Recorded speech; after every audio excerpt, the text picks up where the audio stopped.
Hello viewers, this is Nahoo News Weekly presenting this week's news to you. It's me, Gifty McConnell. Please stay tuned. Moving on to our first news, President Sahle-Work Zewde had a discussion with the Speaker of the National Assembly of South Korea, Kim Jin-pyong. President Sahle-Work Zewde received South Korean National Assembly Speaker Kim Jin-pyong at her office on September 29th. It's said that their discussion focused on the possibility of strengthening economic cooperation and parliamentary relations between the two countries. Ethiopia was the only African country that sent troops to support South Korea in the 1950 to 1953 Korean War. As a result, the two countries have a long-term friendship bound by blood, according to the information from the President's office.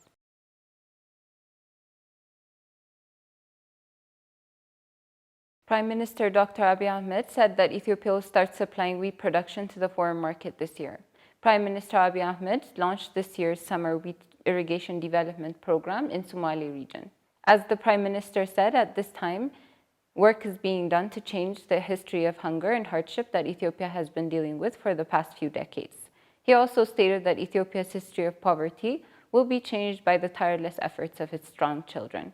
It was said that Ethiopia will start supplying millions of quintals of wheat to the foreign market this year. The Prime Minister also said that for this success, theft should be fought in all fields of development. He further urged senior leaders to come down and meet with the farmers and give them attention in order to achieve results in all fields. The head of the Somali region, Mustafa Mohammed, on his part, pointed out that the region has set a goal to export 2 million quintals of wheat. In 2023, 1.3 million hectares of land will be irrigated to produce 52 million quintals of wheat.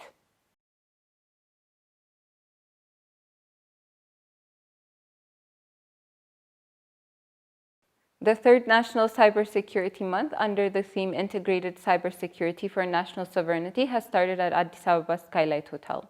The Deputy Prime Minister of the Federation and the Minister of Foreign Affairs, Mr. Dammaqe Mokonnin, attended the program as a guest of honor. Cybersecurity Month is held worldwide in the month of October to raise awareness about cybersecurity and data, indicating that it was first celebrated in the United States in 2004. Ethiopia started to celebrate the first National Cybersecurity Month in 2020 on a weekly basis in the last week of October, organized by the Information Network Security Administration by carrying out various programs under the theme focused on cybersecurity. In 2021, the second National Cybersecurity Movement was celebrated on a monthly basis from October 1st to 30th with the motto, Cybersecurity, Shared Responsibility. Let's know, let's be careful.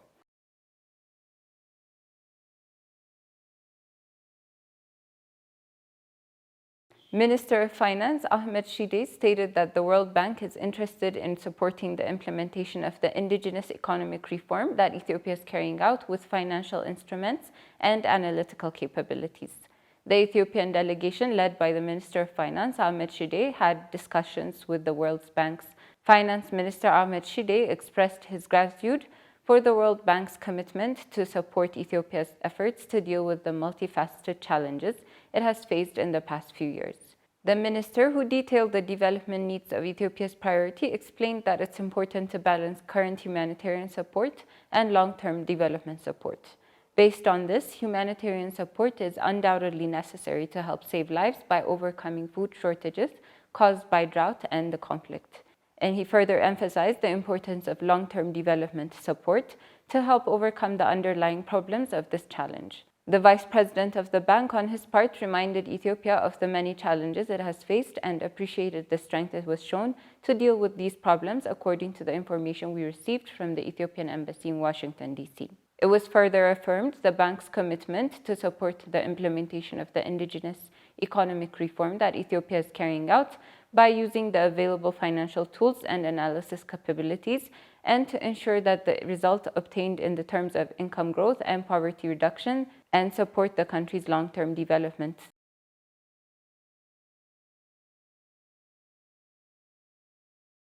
Ethiopian Airlines Group has converted a passenger plane that has been in service for 17 years into full cargo service. The airline is said to be the first in Africa to fully convert a passenger aircraft into cargo, showing that this is a new beginning for the African aviation industry. The chief executive of the airline, who gave an explanation to the media at this time, mentioned that about 25 planes were temporarily converted to cargo service earlier. He also mentioned that this work was to remove only the seats that were in the plane and make them temporarily used for cargo. He added that it took 5 months to convert the aircraft to cargo service, and the aircraft currently has the capacity to fly with 60 tons of cargo. He mentioned that it took about $14 million to convert the passenger plane into a cargo service plane, and that it would have required $80 million to buy a new cargo plane from abroad. The ambassador of Israel in Ethiopia, Ato Alaling Armasu, said that Addis Ababa is not only the capital of Africa, but it will also become a center for converting passenger planes into cargo for all African countries. They said that it is necessary to work hard to make this a reality.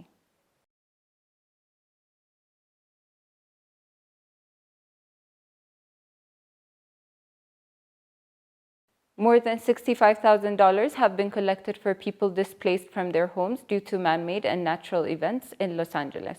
Ambassador Silashi Bekkele held discussions with Ethiopians living in Los Angeles and surrounding cities. In the discussion, the ambassador stated that extensive measures are being taken by the government so that Ethiopia remains a country that's comfortable for its people, peaceful, and its unity is protected. He also said that in contrast to the government's commitment to peace, the extremist TPLF has shown its long-standing enmity with the people by carrying out the third round of invasions. He also called on the diaspora people in Los Angeles and the surrounding areas to defeat the campaign of defaming the name of the country by the propaganda wing of this group and the negative activities that cause unnecessary pressure. In the past few years, encouraging results have been recorded in terms of building democratic systems and institutions, increasing green footprint, integrated agricultural production, completing discontinued projects, and starting new ones. The diaspora living in Los Angeles and the surrounding areas and all over the United States thanked the motherland for their promptness in responding to calls. Ambassador Silashi pointed out that many Ethiopians are currently in trouble due to the invasion and natural disasters created by the TPLF and asked the diaspora to continue its support as always.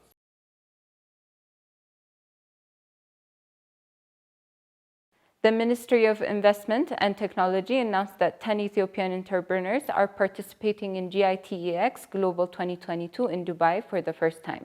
A group of government and private startups led by Dr. Baisa Bedada, Ministry of Research and Innovation, is participating in the expo. The group is participating in the Dubai Technology and Startup Expo, which is being held from October 10th to October 15th, 2022, under the coordination of the Japan Development Agency, JICA. It is stated that for the first time, Ethiopia is attending the expo with the 10 startups based on agriculture, ICT, and digital technologies in order to promote their products and services. With this, it was said that the 10 startup entrepreneurs participated in different international competitions and were facilitated by the Ministry of Innovation and Technology and coordinated by the private sector to meet with investors. Until this information was compiled, the startups are being visited by diplomats of the United Arab Emirates, Consulate, the Dubai Chamber of Commerce, various international visitors, and Ethiopians, the ministry announced. Major international technology companies and startups from more than 170 countries will be present at the expo.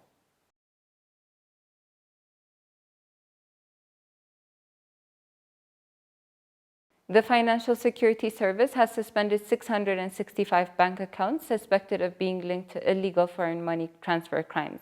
The bank accounts that were frozen by the service were found to be involved in illegal money transfer by making connections with entities in the country and abroad without having a legal foreign money transfer license, according to the statement issued by the Financial Security Service.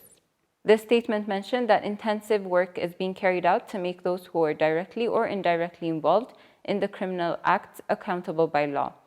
It added that the resources obtained from the criminal activities are being used for the commission of crimes to help terrorism financially. Therefore, the work of prevention and control is being done in a strengthened manner.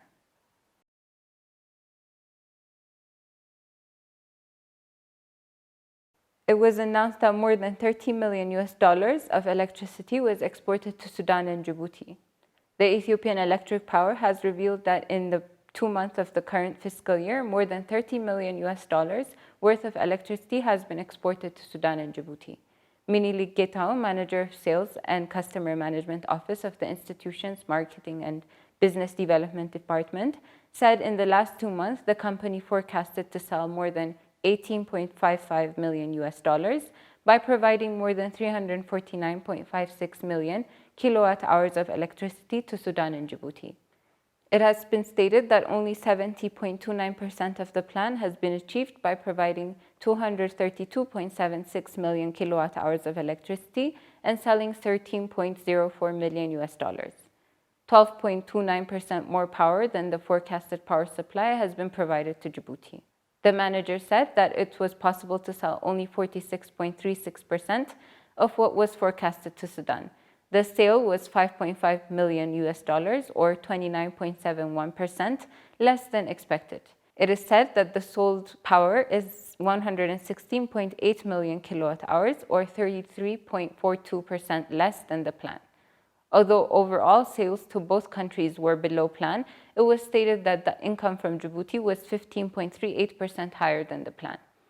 Minilik announced that it was not possible to achieve the sale that was planned to be available from Sudan in the 2 months due to the decrease in the demand of the Sudanese electric company to purchase power. In addition to the income obtained by exporting electricity to neighboring countries in the 2 months, the information we received from Ethiopian Electricity indicates that more than 2.74 billion birr was obtained from domestic energy sales and fiber optic rental.